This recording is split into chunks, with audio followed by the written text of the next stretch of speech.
పన్నీర్ సెల్వం రాజ్ భవన్ కు చేరుకున్నారు.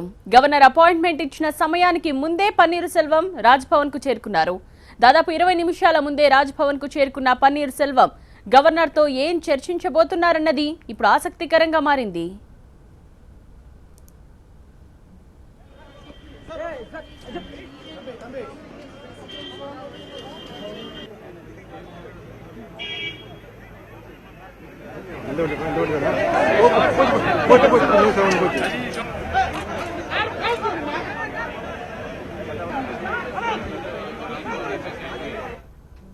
ఇప్పుడు పన్నీర్ టైమ్స్ స్టార్ట్ అయింది. పన్నీర్ సెల్వం రాజ్ భవన్ కు చేరుకున్నారు. గవర్నర్ అపాయింట్మెంట్ ఇచ్చిన సమయానికి ముందే పన్నీర్ సెల్వం రాజ్ భవన్ కు చేరుకున్నారు. దాదాపు 20 నిమిషాల ముందే రాజ్ భవన్ కు చేరుకున్న పన్నీర్ సెల్వం గవర్నర్ తో ఏం చర్చించబోతున్నారన్నది ఇప్పుడు ఆసక్తికరంగా మారింది.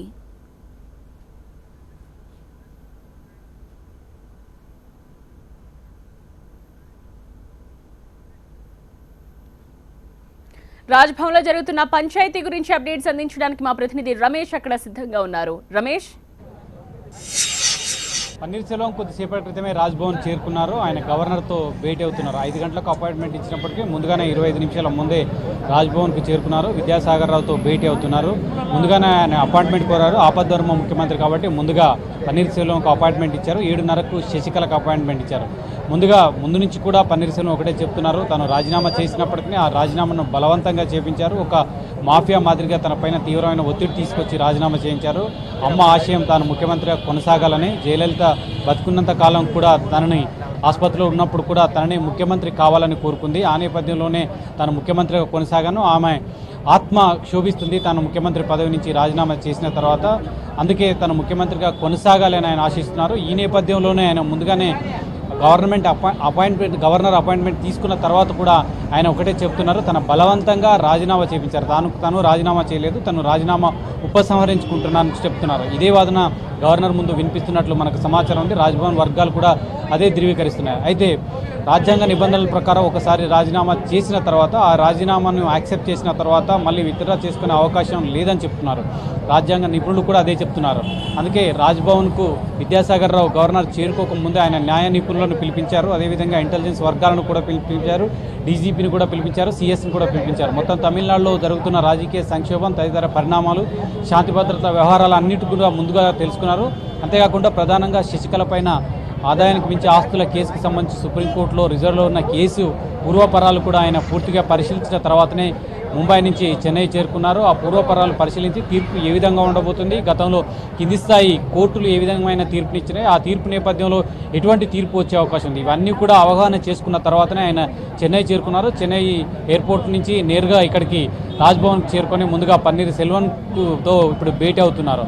ఆయన ప్రధానంగా తన రాజీనామా ఉపసంహరించుకుంటున్నాను, బలవంతంగా చేసిన రాజీనామాది, తనకు తాను అంగీకారంగా చేసిన రాజీనామా కాదని చెప్తున్నారు. దానిపైన గవర్నర్ ఎలాంటి నిర్ణయం తీసుకుంటారు, ఇప్పటికిప్పటికీ గవర్నర్ ఆయన ముందే ఒక నిర్ణయం ప్రకటించే అవకాశం లేదు. ఆయన వెళ్ళిన తర్వాత మళ్ళీ శశికళతో మాట్లాడిన తర్వాత ఒక నిర్ణయం తీసుకునే అవకాశం ఉంది. శశికళ కూడా అందరు ఎమ్మెల్యే ఎవరైతే తనకు మద్దతు తెలుపుతూ శాసనసభ పక్ష నేతగా తాను ఎన్నుకున్నారో అందరు ఎమ్మెల్యేలతో ఒక పెరేడ్ చేయించాలని భావించారో అందుకోసం అపాయింట్మెంట్ కోరారు. కానీ గవర్నర్ అందుకు అంగీకరించలేదు. కేవలం 10 మంది డెలిగేషన్ ఉన్నారు. ఆ 10 మంది డెలిగేషన్తోనే కలవాలని చెప్పారు. 7:30 గంటలకు సమయం ఇచ్చారు. 7:30 గంటల సమయం తర్వాత ఆమె 10 మంది డెలిగేషన్స్తో కలిసే అవకాశం ఉంది. కానీ రాజ్భవన్ వద్ద కాస్త హైడ్రామా కూడా చోటు చేసుకునే అవకాశం ఉంది. క్యాంపులో ఉన్న అందరు ఎమ్మెల్యేలను కూడా రాజ్భవన్ వద్దకు తీసుకొచ్చి ఒక పెరేడ్ చేసిన తర్వాత ఒకవేళ అనుమతించని పక్షంలో ఒక 10 మంది డెలిగేషన్తోనే ఆమె వెళ్ళే అవకాశం ఉంది.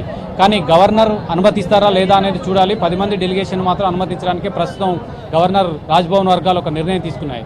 ఈ నేపథ్యంలో గవర్నర్ ముందు పలు ఆప్షన్స్ కూడా ఉన్నాయి. ఆప్షన్స్ ఎలాంటి ఆప్షన్ ఎంచుకుంటారనేది చూడాలి. ముందుగా ఒక ఆప్షన్ గవర్నర్ ఎంతమంది ఎమ్మెల్యేలు ఉన్నారనేది పన్నీర్ సెల్వంను ప్రశ్నించే అవకాశం ఉంది. తన వద్దకు వచ్చి తాను సీఎంగా కొనసాగాలంటే మీకున్న ఎమ్మెల్యేల మద్దతు ఎంత, ఇంతమంది ఎమ్మెల్యేల మద్దతు ఉందని పన్నీర్ సెల్వంను ప్రశ్నించే అవకాశం ఉంది. ఆ సందర్భంగా పన్నీర్ సెల్వం ఇప్పటికీ మనకు చెప్తున్న లెక్కల ప్రకారం తనకు 30 నుంచి 35 మంది ఎమ్మెల్యేల సహకారం ఉంది. తాను ఏఐడిఎంకేలో ప్రజలు కూడా తను మెజార్టీగా తను సీఎంగా ఉండాలని కోరుకుంటున్నారని చెప్తున్నారు. ఒకవేళ ఎమ్మెల్యేల మద్దతు ఉంటే ఆ ఎమ్మెల్యేల మద్దతుకు సంబంధించిన లేఖను ఒకటి అందించాలని కూడా విద్యాసాగర్ రావు అడిగే అవకాశం ఉంది పన్నీర్ సెల్వం. కానీ పన్నీర్ సెల్వం ఇప్పటికిప్పటికైతే సంతకాలతో కూడిన లేఖ అయితే ఏది లేదని తెలుస్తుంది. కేవలం 8 మంది ఎమ్మెల్యేలు మాత్రమే తనకు మద్దతు ప్రకటించారు. పార్టీ ప్రెసిడియం ప్రెసిడెంట్గా ఉన్న మధుసూదన్ కూడా మద్దతు ప్రకటించారు. ఈ నేపథ్యంలో ఎమ్మెల్యేల సంతకాలతో కూడిన లేఖ పన్నీర్సెల్వం ఇప్పటికిప్పటికీ అందించే అవకాశం లేదు. ఇది అడిగిన తర్వాత గవర్నర్ ఆయన పంపించిన తర్వాత ఒకవేళ శశికళ సంఖ్యాబలానికి సంబంధించి ఆమె వద్ద ఉన్న సంఖ్యాబలం ఎంత, శాసనసభ పక్ష నేతగా ఎన్నుకున్న నేపథ్యంలో ఇప్పుడు ఎవరైతే శశికళను వ్యతిరేకిస్తున్నారో పన్నీర్సెల్వం సంతకం కూడా శాసనసభ పక్ష నేతగా శశికళను ఎన్నుకున్నట్లు అందులో సంతకం చేసిన లేఖను కూడా అందించే అవకాశం ఉంది. మొత్తం శాసనసభ్యుల బలం ఉంది కాబట్టి రాజ్యాంగ నియమ నిబంధనల ప్రకారం శాసనసభ పక్ష నేతగా ఉన్న శశికళను ప్రభుత్వం ఏర్పాటు చేయాలని ఆహ్వానించే అవకాశం ఉంది. కాకపోతే కోర్టు కేసు ఉన్న నేపథ్యంలో ఇప్పటికిప్పటికి వారం రోజుల్లో సుప్రీంకోర్టు జడ్జిమెంట్ వస్తున్న నేపథ్యంలో ఈమెను ఒకవేళ శాసనసభ పక్ష నేతగా ఉందని లేక ఆసరగా చేసుకొని ఒకవేళ కనుక ఆమెను ముఖ్యమంత్రి పదవి చేపట్టాలని ఆహ్వానించే అవకాశం లేదని చెప్తున్నారు. దీనికోసమే ఎవరు ఎమ్మెల్యేలను పెరేడ్ చేయడానికి గవర్నర్ అవకాశమే లేదు. కాబట్టి ఖచ్చితంగా ఇంకొక 2-3 రోజులు డ్రాగన్ చేసే అవకాశం ఉంది. ఈ పరిస్థితులన్నింటినీ అధ్యయనం చేసిన తర్వాత తను ఎటువంటి నిర్ణయం తీసుకునేది ఇంకొక 2-3 రోజుల తర్వాతనే నిర్ణయం వెలువరిస్తానని గవర్నర్ ఈ ఇద్దరు కూడా చెప్పిన తర్వాత గవర్నర్ నిర్ణయం తీసుకునే అవకాశం మనకు స్పష్టంగా కనిపిస్తుంది. ఇంకొకటి, ఇప్పుడు రాజకీయ సంక్షోభం తీవ్రంగా ఉంది. ఒకవైపు పన్నీర్సెల్వం తనకు మద్దతు ప్రకటిస్తున్నారు, ఎమ్మెల్యేల మద్దతు ఉందని చెప్తున్నారు, శశికళ తనకు పూర్తి మద్దతు ఉందని చెప్తున్నారు. ఈ నేపథ్యంలో రాష్ట్రపతి పాలన రాజకీయ అనిశ్చితి తొలగే వరకు కూడా కొంతకాలం అయిన రాష్ట్రపతి పాలన విధించడానికి గవర్నర్ మొగ్గు చూపుతారా, దాని ప్రకారం న్యాయ నిపుణులు సలహాలు తీసుకొని ఆ దిశగా వెళ్తారనేది కూడా గవర్నర్కు ఆప్షన్. ఈ ఆప్షన్లన్నింటిలో ఎటువంటి ఆప్షన్ ఎన్నుకుంటారు, రాజ్యాంగబద్ధంగా ఎటువంటి నిర్ణయం తీసుకుంటారనేది మనం చూడాలి. ఇప్పటికిప్పటికైతే రాజ్భవన్లో పన్నీర్సెల్వం భేటీ అవుతున్నారు. ఆయన బయటకు వచ్చిన తర్వాత మీడియాతో మాట్లాడితే ఏ అంశాలు గవర్నర్ ముందు ఉంచారనేది మనం చూడాల్సిన అవసరం ఉంది. ఉన్న ఆప్షన్స్లో ఏది బెస్ట్ ఆప్షన్, ఏది రాజ్యాంగబద్ధంగా ఉందనేది గవర్నర్ ఒక నిర్ణయం తీసుకోవాల్సిన అవసరం ఉంది. పన్నీర్సెల్వం ఏదో సాదాసీదగా వంగి దండాలు పెడుతుంటే అందరూ కూడా మామూలు మనిషి అనుకున్నారు. ఆ తర్వాత తన సత్తా ఏమిటో 24 గంటల్లో చూపిస్తా అన్నట్లుగానే తన సత్తా చూపించారు. శశికళకు తానేంటో చూపించే ప్రయత్నం చేశారు. ఓఎస్ గార్డెన్ని అమ్మ స్మారక మందిరంగా ప్రకటిస్తానని ప్రకటించి ఆ మేరకు ఒక నిర్ణయం తీసుకున్నారు. అదేవిధంగా శశికళకు ముందు నుంచి కూడా సహకారం అందిస్తున్న చెన్నై కమిషనర్ జార్జిని బదిలీ చేశారు. ఇద్దరు శశికళ వ్యతిరేకంగా పనిచేస్తున్నారని అంతకుముందు ఎవరైతే ఐఏఎస్ అధికారులను ఇద్దరు మాజీ సీఎస్ ఇంకొక ఐఏఎస్ అధికారుల మీద సస్పెన్షన్ వెయిట్ ఉందో ఆ సస్పెన్షన్ వెయిట్ ఎత్తివేస్తున్నట్లు కూడా ఆయన ప్రకటించారు. ఎమ్మెల్యేలను విడుదల చేయాలి, కిడ్నాప్ చేశారు, అందరు ఎమ్మెల్యేలను కూడా కిడ్నాప్ చేశారు, డీజీపీకి ఆదేశాలు జారీ చేశారు, అందరు ఎమ్మెల్యేలను కూడా విడుదల చేయాలని కూడా ఆదేశాలు జారీ చేశారు. ఇటువంటి కీలక నిర్ణయాలు తీసుకొని తానేంటో తను ఆపద్ధర్మ ముఖ్యమంత్రిని కాదు అసలైన ముఖ్యమంత్రి అన్నట్లుగా వ్యవహరిస్తూ శశికళకు చుక్కలు చూపిస్తున్న పరిస్థితి కనిపిస్తుంది. ఒక రకంగా ఆత్మరక్షణలో పడింది శశికళ. ఏం చేయాలి, తన వెంట ఉన్న ఎమ్మెల్యేలు తన వెంట ఉంటారా లేదా, ఎవరు ఎప్పుడు ఎంతమంది ఉంటారు, 7 ఎమ్మెల్యేలు ఆల్రెడీ క్యాంప్ నుంచి జారుకున్నారని చెప్తున్నారు. ఇంకొక మంత్రి కూడా పన్నీర్సెల్వంకు పరోక్షంగా మద్దతు పలుకుతున్నారని చెప్తున్నారు.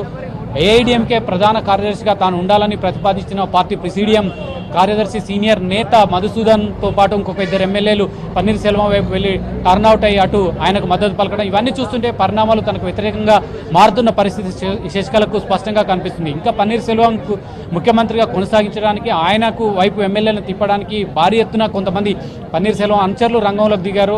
ఆయన అధికార గణంతో పాటు పోలీసు యంత్రాంగాన్ని కూడా పూర్తిగా ఉపయోగించుకున్నట్లు తెలుస్తుంది. మనం చూస్తున్నాం రాజ్భవన్ వద్ద ఎటువంటి పరిస్థితి ఉందో.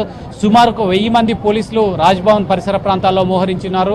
అందరూ పోలీసు యంత్రాంగాన్ని తన గుప్పిట్లో ఏదైతే శశికళకు ఎక్కడి నుంచి అయితే మద్దతు వస్తుందో, పోలీసు యంత్రాంగం నుంచి ఏ వైపు నుంచి మద్దతు వస్తుందో, అధికార యంత్రాంగం నుంచి ఎటువైపు మద్దతు వస్తుందో ఆ దారులన్నీ మూసేసే ప్రయత్నం స్పష్టంగా పన్నీర్సెల్వం నిర్ణయం తీసుకున్నారు. శశికళకు ఏ రకంగా ప్రభుత్వం నుంచి అండదండలు ఉండకుండా చేశారు. ఇంకొక వైపు గవర్నర్ నుంచి కానీ కేంద్ర ప్రభుత్వం నుంచి కూడా అండ ఉండకుండా ఎప్పటికప్పటికీ కేంద్రంతో టచ్లో ఉంటున్నారు. కేంద్ర హోంశాఖ మంత్రి రాజ్నాథ్ సింగ్ ఏఐడిఎంకి అంతర్గత వ్యవహారాలతో తమకు సంబంధం లేదని స్పష్టం చేసినప్పటికీ పరోక్షంగా సహాయ సహకారాలు అందిస్తున్న పరిస్థితి మనకు తమిళనాడులో కనిపిస్తుంది.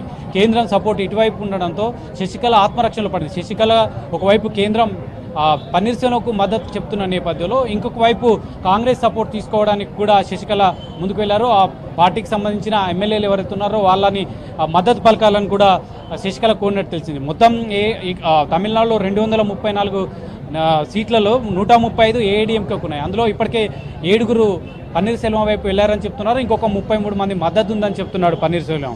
అదేవిధంగా డిఎంకేకు 89 సభ్యులున్నారు. అదేవిధంగా కాంగ్రెస్కి 8 మంది ఉన్నారు. ఒకటి ఐయుఎంఎల్కు ఒక స్థానం ఉంది. అయితే పన్నీర్సెల్వంకు డిఎంకే మద్దతు తెలుపుతుందా లేదా అనేది ఇప్పటివరకు ఎటువంటి ప్రకటన లేదు. వేచి చూసే ధోరణినే స్టాలిన్ వివరిస్తున్నారు. డిఎంకే వర్కింగ్ ప్రెసిడెంట్గా ఉన్న స్టాలిన్ ఒకటే చెప్పారు, జరుగుతున్న వ్యవహారం శశికళకు ముఖ్యమంత్రి కావద్దనేది వాళ్ళ అభిప్రాయం.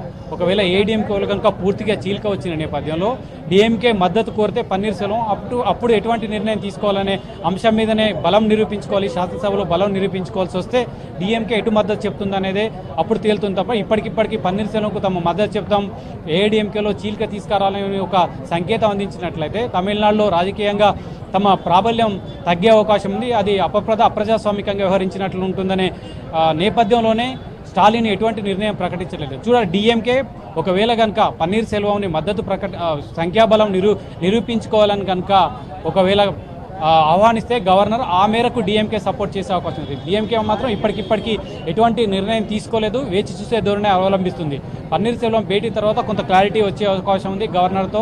ఆ తర్వాత శశికళ భేటీ తర్వాత ఈ రోజు అయితే గవర్నర్ ఎటువంటి నిర్ణయం తీసుకునే అవకాశం మాత్రం లేదు. ఇంకా 2-3 రోజుల పాటు వాయిదా వేసే అవకాశం నడుస్తోంది. రాజ్భవన్ లో గవర్నర్ తో పన్నీర్ సెల్వం భేటీ అయ్యారు. అయితే తర్వాత శశికళ మీటింగ్ ఉంటుంది. ఈ మధ్యలో దీప అనుచరులు రాజ్భవన్ కి చేరుకుని అక్కడ ఆందోళన చేసినట్టుగా తెలుస్తోంది. సో వారి ఉద్దేశం ఏంటి, ఎందుకని అక్కడ ఆందోళన చేశారు?